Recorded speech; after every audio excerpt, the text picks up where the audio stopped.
प्रिय विद्यार्थियों, नमस्कार। इससे पूर्व मैंने आपको कल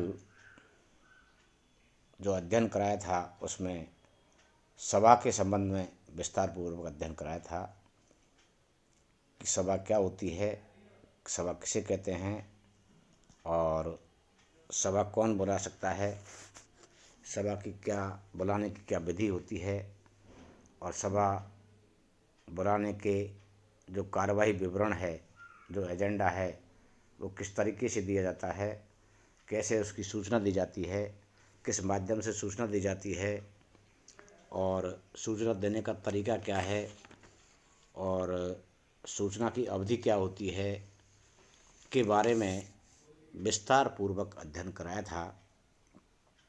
आज मैं आपको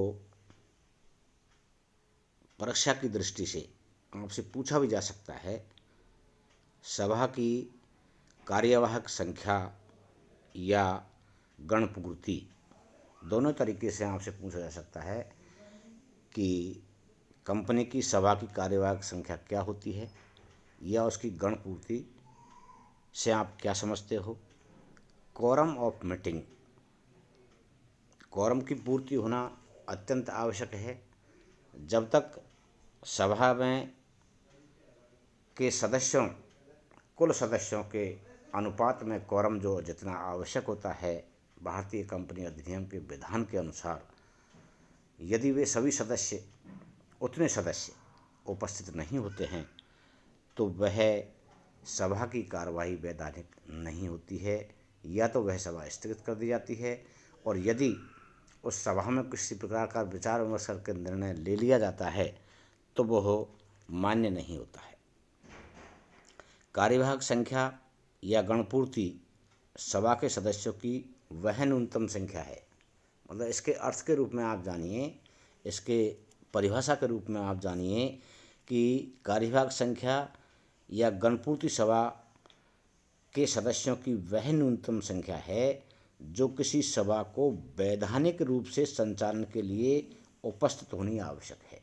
यानी सभा को वैधानिक रूप से बनाए रखने के लिए, विधि सम्मत बनाए रखने के लिए, कानूनी रूप से उस सभा के कार्यवाही को क्रियान्वित करने के लिए जितने सदस्यों की आवश्यकता होती है वह न्यूनतम कार्यवाहक संख्या या गणपूर्ति संख्या कहा जाता है और उनका उसमें उपस्थित होना आवश्यक होता है। यदि वह न्यूनतम सदस्य संख्या सभा में समय उपस्थित नहीं होती है तो सभा की कार्यवाही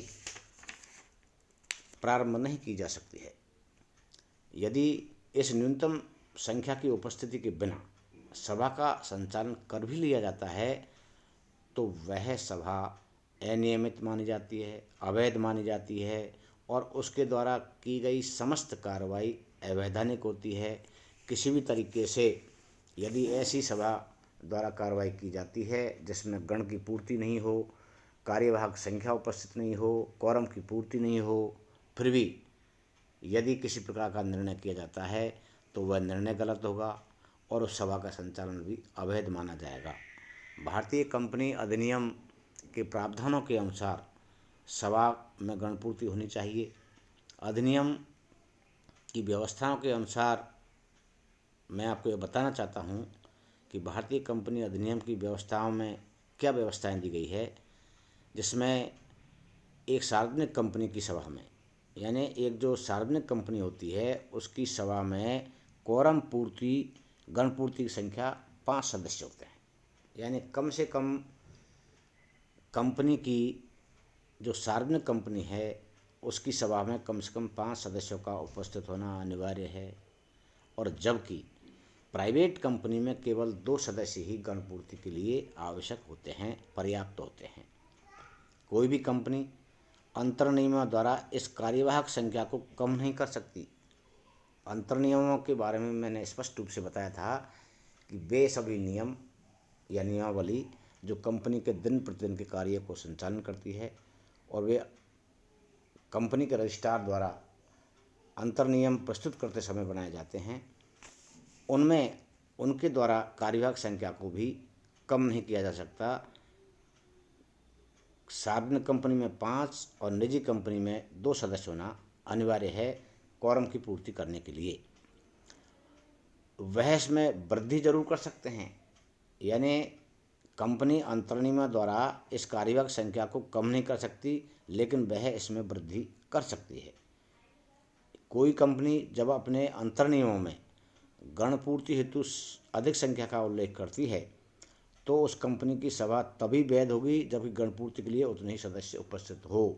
यानी अंतर्नियमों में या जो विधान है, नियम है, वो बनाए गए हैं, उसमें यदि कोई कंपनी उल्लेख करती है कि इतने सदस्य होंगे तभी कंपनी की सभा वैध मानी जाएगी, तो उतने सदस्य उपस्थित होने आवश्यक है।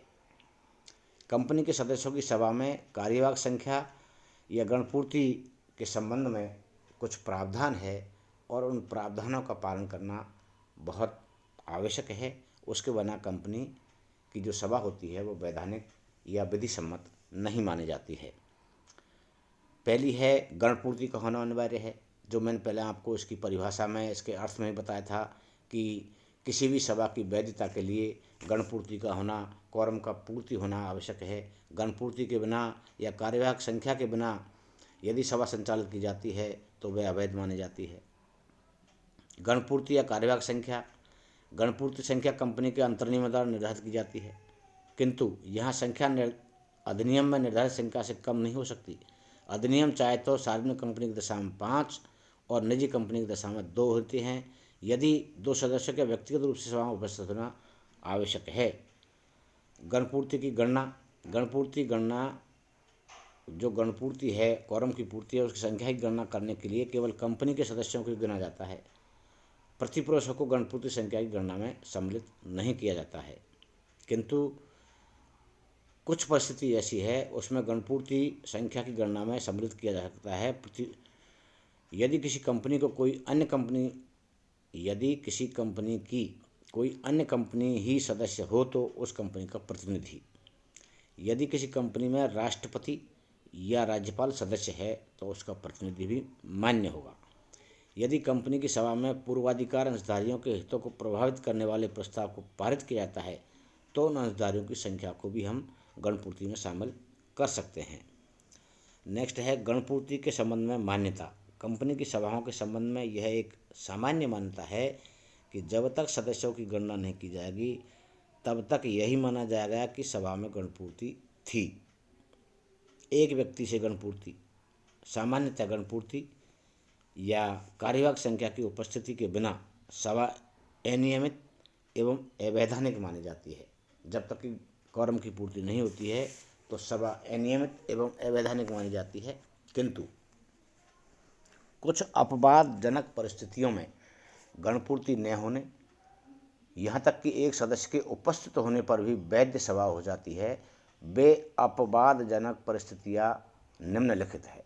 जैसे यदि किसी सदस्य के आवेदन पर केंद्रीय सरकार कंपनी की वार्षिक साधारण सभा बुलाती है।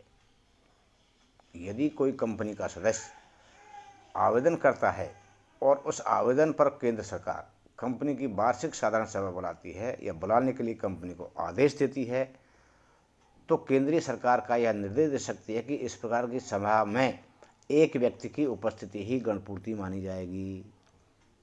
और यदि कंपनी को सभा बुलाने के लिए अधिकरण या न्यायालय आदेश देता है तो वह आदेश में निर्देश दे सकता है कि सभा में एक व्यक्ति की उपस्थिति से ही सभा का गठन हो जाएगा या गणपूर्ति पूरी हो जाएगी।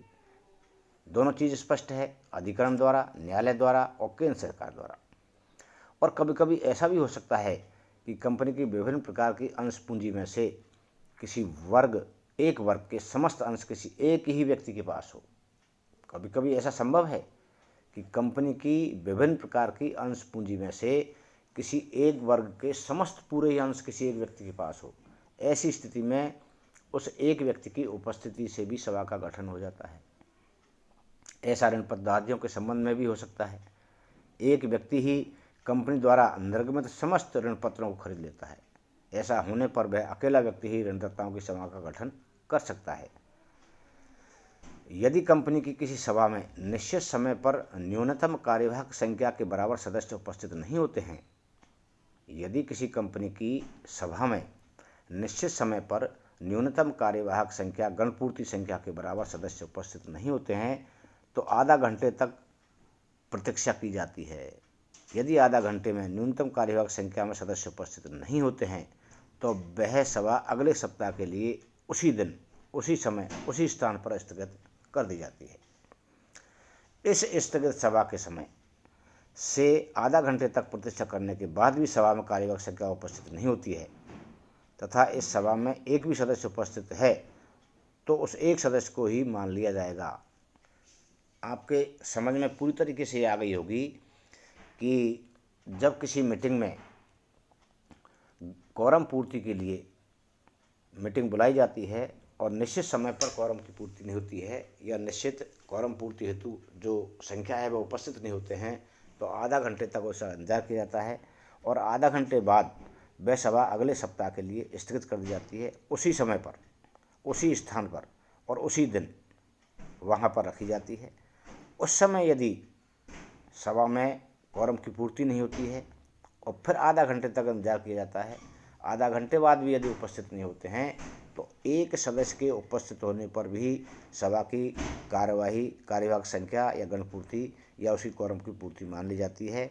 यह सदस्य सभा के कार्यक्रम के संबंध में वैध निर्णय भी ले सकता है जो वैधानिक रूप से मान्य होते हैं। छठा पॉइंट है गणपूर्ति के अभाव में सभा का स्थगन। यदि सभा प्रारंभ होने के निर्धारित समय से आधे घंटे के भीतर गणपूर्ति के लिए आवश्यक संख्या में सदस्य उपस्थित नहीं होते हैं तो सभा अगले सप्ताह उसी दिन, उसी समय, उसी स्थान पर स्थगित हो जाती है। किंतु यदि कोई सभा सदस्यों की मांग पर बुलाई जाती है, यदि किसी सभा सदस्यों की मांग पर बुलाई जाती है तो गणपूर्ति न होने पर सभा समाप्त हुई मानी जाती है। सदस्यों की मांग पर संचालक मंडल या कंपनी के द्वारा यदि सभा बुलाई जाती है तो गणपूर्ति होना आवश्यक है, स्थगित मान ली जाती है उसको।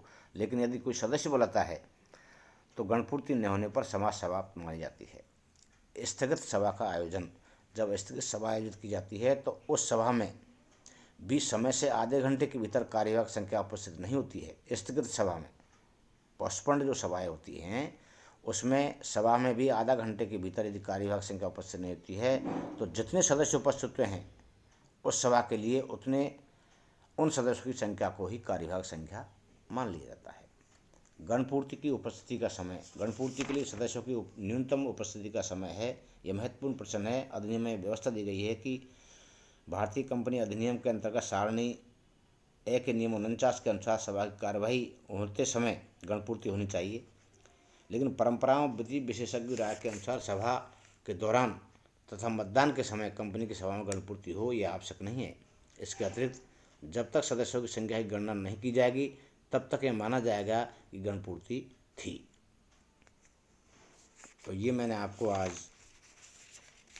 सभा की कार्यवाहक संख्या, गणपूर्ति, क्वोरम ऑफ मीटिंग कि कितने सदस्यों का होना आवश्यक है, किस तरीके से सभा का संचालन किया जाता है और कैसे सभा को स्थगित किया जाता है, कैसे गणपूर्ति में उपस्थिति की जाती है और एक व्यक्ति के द्वारा भी गण की पूर्ति की जाती है, वो अपवादजनक परिस्थितियाँ होती है, के बारे में विस्तार पूर्वक अध्ययन कराया।